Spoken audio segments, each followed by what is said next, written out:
கடலூரில் ஏற்பட்டுள்ள மழை பாதிப்புகள் குறித்தும் நிவாரண நடவடிக்கைகள் குறித்தும் மாவட்ட ஆட்சியர் சுரேஷ்குமாருடன் நமது செய்தியாளர் சஞ்சீவி நடத்திய கலந்துரையாடலை தற்போது பார்க்கலாம்.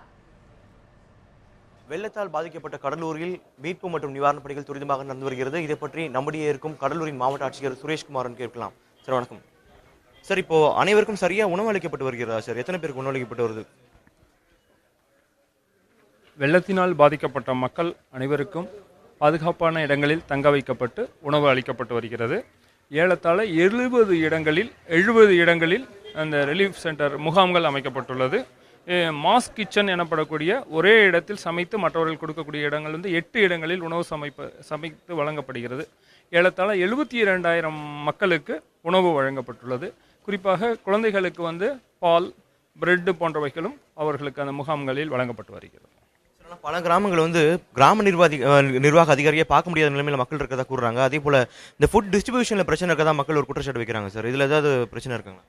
இல்லை, அதில் எந்த பிரச்சனையும் இல்லை. அதை நாங்கள் ஒரு உயர் அதிகாரியை வச்சு, ஜேஆர் கோஆப்ரேட்டிவ் உயர் அதிகாரியை வச்சு அதை மானிட்டர் பண்ணிகிட்ருக்கோம். ஸோ அதை 100% எல்லா இடத்துலையும் உணவு செல்றதை என்ஷூர் பண்ணிடுறோம். ஸோ அதில் உணவு கிடைக்கலன்ற பேச்சுக்கே இடம் கிடையாது. அதை தினமும் அதை காலையில், மதியானம், ஈவினிங் 3 ரிப்போர்ட் வாங்கிடுறோம்.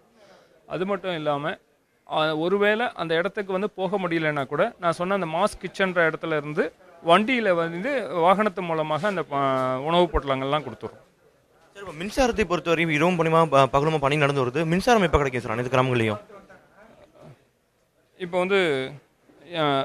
மின்சாரத்தை பொறுத்த வரைக்கும் 683 பஞ்சாயத்தில் 667 பஞ்சாயத்தில் முழுமையாக கொண்டு வந்துட்டோம். அதே போல் 16 இப்போ 16 மட்டும்தான் இன்னும் டோட்டலாக இன்னும் பண்ண வேண்டியது 16 மட்டும்தான் பாக்கி.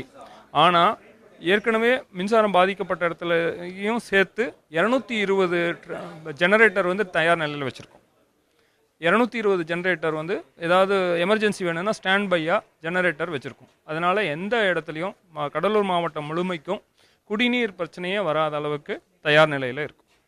சார், இப்போது தண்ணி தேங்கிறதுனால அந்த மக்களுக்கு தொற்று நோய் வருவதற்கான வாய்ப்பு அதிகமாக இருக்குன்னு சொல்லப்படுது. அதனால மருத்துவ ரீதியாக எந்த மாதிரி இது ஏற்பாடு பண்ணியிருக்கீங்க சார்?